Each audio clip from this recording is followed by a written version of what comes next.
ओम शांति। 18 जुलाई 2023 की साकार मुरली है। बाबा बोले, मीठे बच्चे, तुम इस रूहानी यूनिवर्सिटी में आए हो बुद्धू से बुद्धिवान बनने। बुद्धिवान अर्थात पवित्र बनने की पढ़ाई तुम अभी पढ़ते हो। आज का प्रश्न है, बुद्धिमान बच्चों की मुख्य निशानी सुनाओ। उत्तर है, बुद्धिमान बच्चे ज्ञान में सदा रमन करते रहेंगे। उन्हें मौलाई मस्ती चढ़ी हुई होगी। उनकी बुद्धि में सारे सृष्टि चक्र की नॉलेज रहती। नशा रहता कि हमारा बाबा हमारे लिए परम धाम से आया हुआ है। हम उनके साथ परम धाम में रहते थे। हमारा बाबा ज्ञान का सागर है। हम अभी मास्टर ज्ञान सागर बने हैं। हमें वह मुक्ति जीवन मुक्ति का वर्षा देने आए हैं। गीत बजा है, कौन आया मेरे मन के द्वारे। ओम शांति। जीव की आत्मा जानती है कि हमारा परम पिता परमात्मा हमको सन्मुख पढ़ा रहे हैं, वह राज योग सिखला रहे हैं। तो जैसे कि यह ईश्वरीय यूनिवर्सिटी ठहरी। यूनिवर्सिटी इसको क्यों कहते हैं? ऐसे नहीं, और जो भी सब यूनिवर्सिटीज़ हैं वह यूनिवर्स के लिए है नहीं। जैसे विलायत में यूनिवर्सिटी है, परंतु वहाँ है गोरे, तो काले लोगों को आने की अलाउ नहीं करते हैं। तो यह यूनिवर्स के लिए तो ठहरी नहीं, तो उनको यूनिवर्सिटी नहीं कहेंगे। यहाँ तुम बच्चे जानते हो यह सच्ची ईश्वरीय यूनिवर्सिटी है, परंतु कोई भी समझ नहीं सकते हैं क्योंकि बुद्धू हैं। बुद्धू को बुद्धिमान बाप ही बनाते हैं। मनुष्य बुद्धिमान के आगे माथा झुकाते हैं। देवी देवताओं को, सन्यासियों आदि को माथा झुकाते हैं। सन्यासी पवित्र हैं तो जरूर बुद्धिमान ठहरे। पवित्रता को अच्छा मानते हैं। यह विकार ही मनुष्य को हैरान करते हैं। इसलिए पवित्र रहने वाले सन्यासियों को गृहस्थी लोग बुद्धिमान समझते हैं और उनके चरणों में झुकते हैं।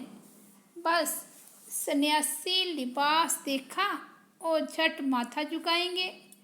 अभी तो उन्हों का मान कम हो गया है, इसलिए संभाल कर कदम उठाते हैं।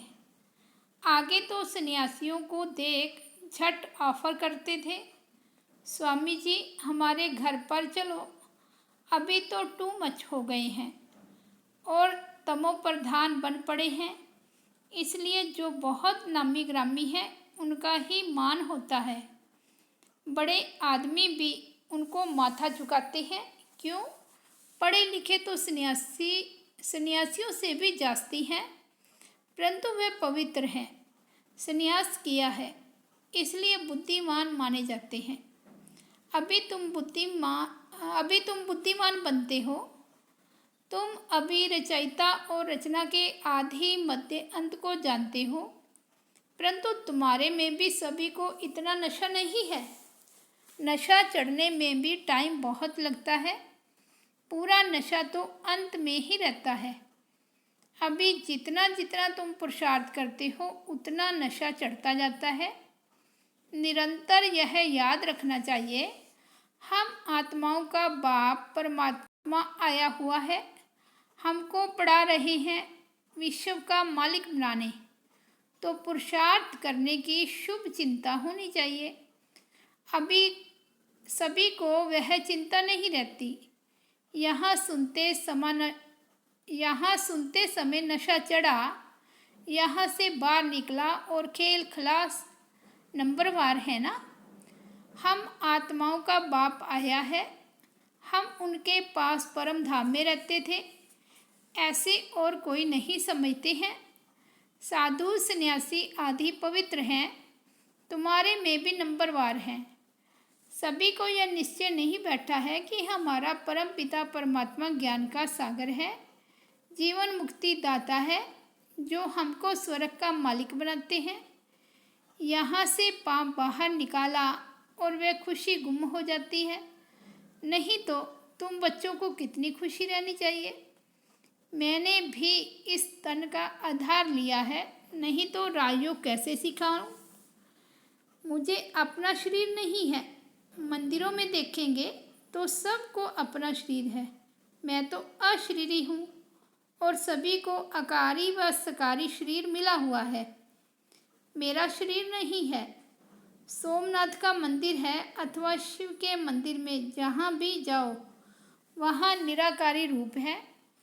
सिर्फ नाम भिन्न भिन्न रख दिए हैं। यह तो जानते हो आत्मा परम धाम से आती है, भिन्न भिन्न शरीर धारण कर पाठ बजाती है। मैं इस 84 के चक्कर में नहीं आता हूँ। मैं हूँ परम धाम में रहने वाला, इस शरीर में आया हूँ। तुम कहेंगे निराकार फिर कैसे आते हैं। हाँ, आ सकते हैं।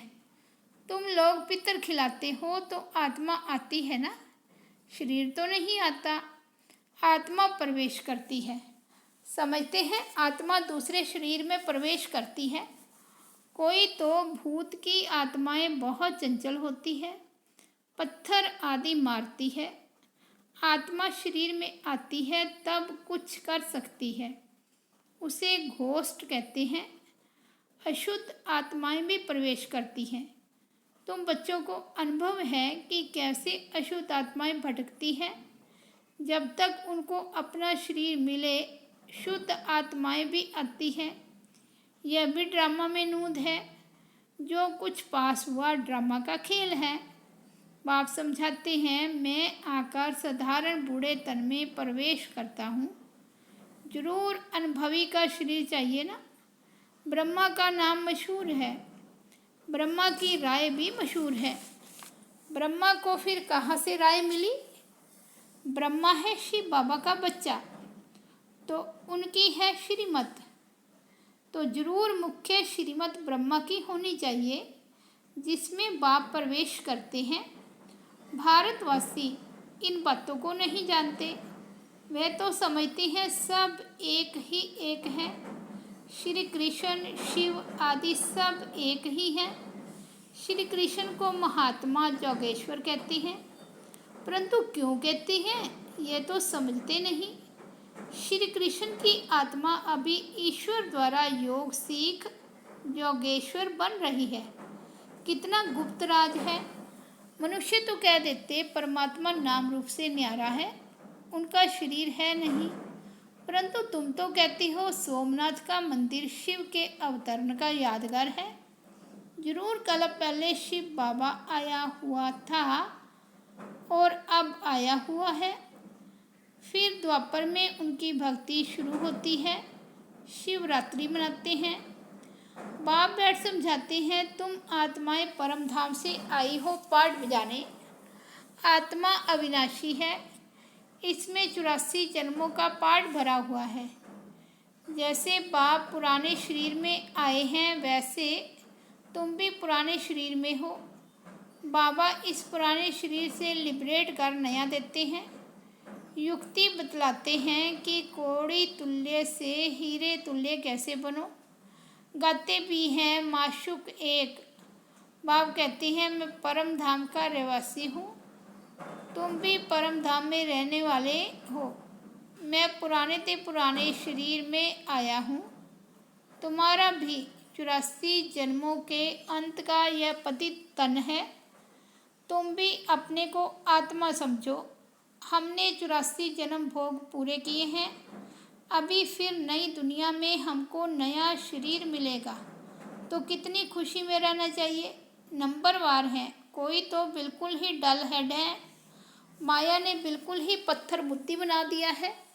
जैसे गर्म तवे पर पानी डालो तो बिल्कुल ही सूख जाएगा, ऐसे तत्ते तवे हैं।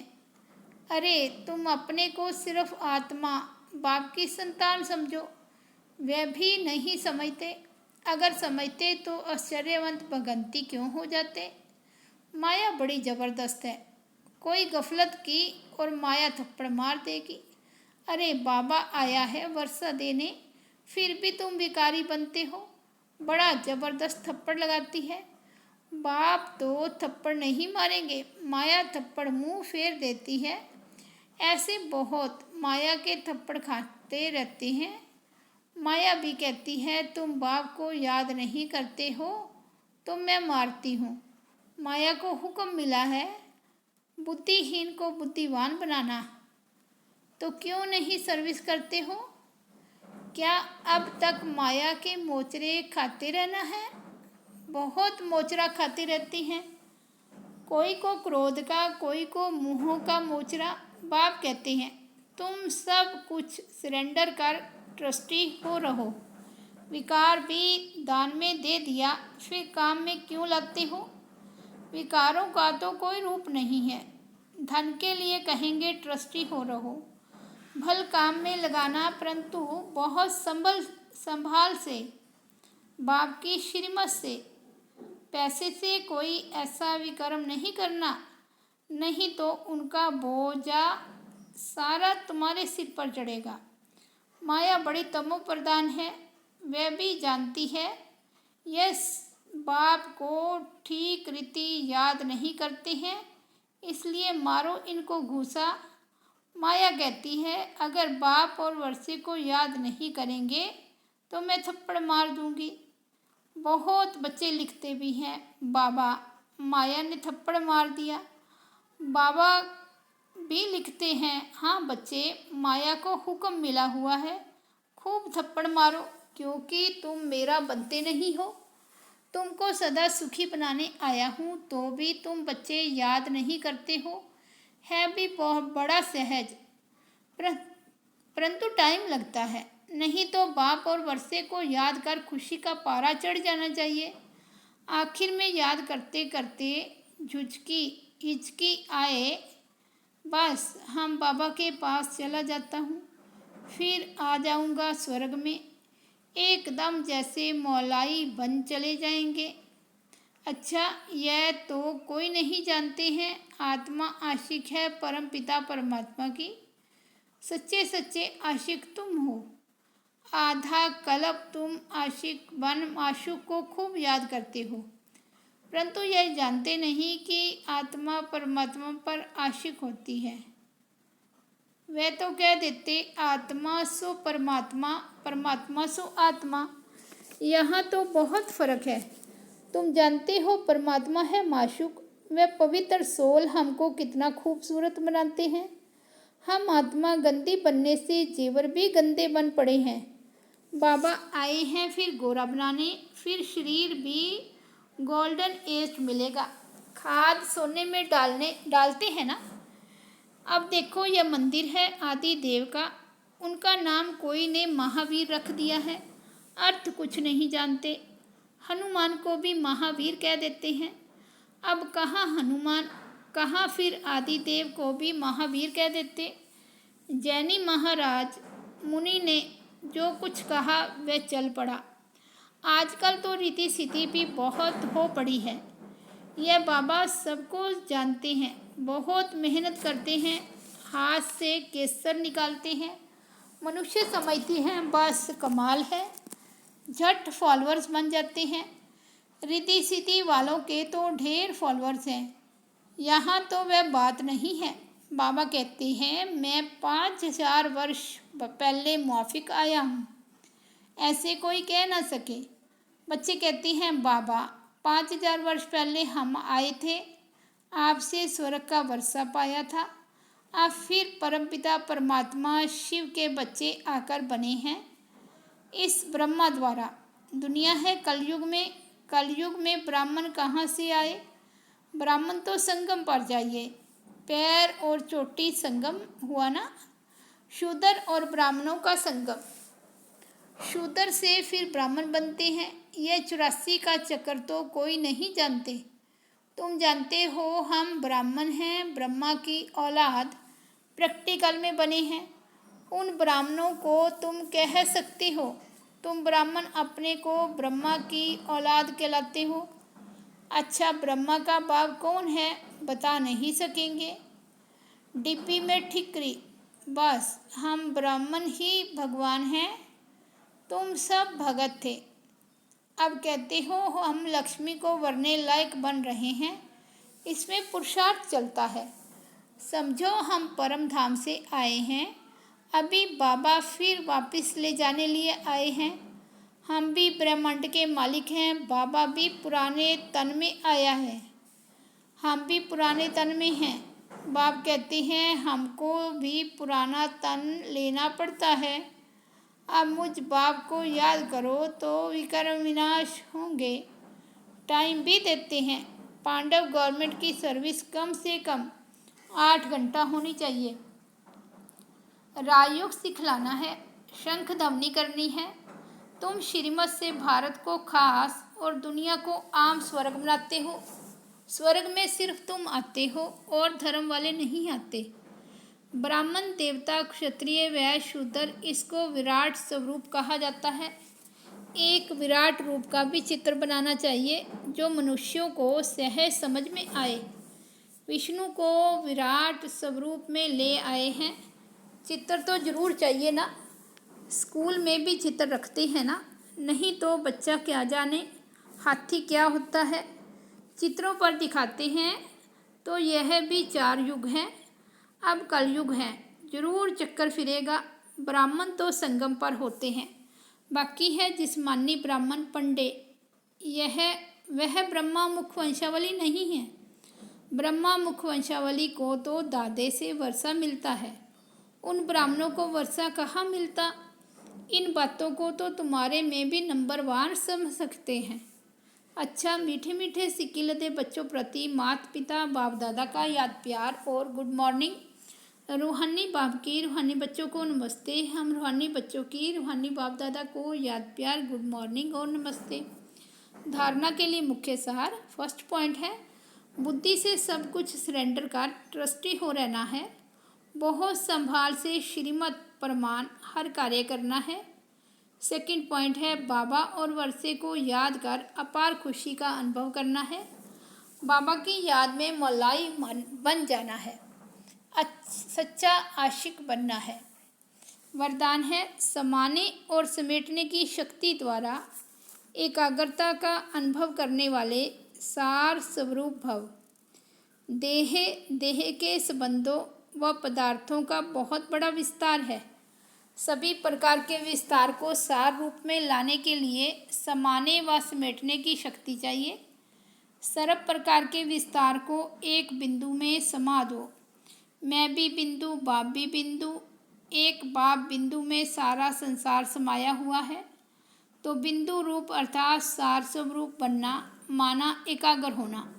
एकाग्रता के अभ्यास द्वारा सेकंड में जहाँ चाहो जब चाहो बुद्धि द्वारा उसी स्थिति में स्थित हो सकते हैं।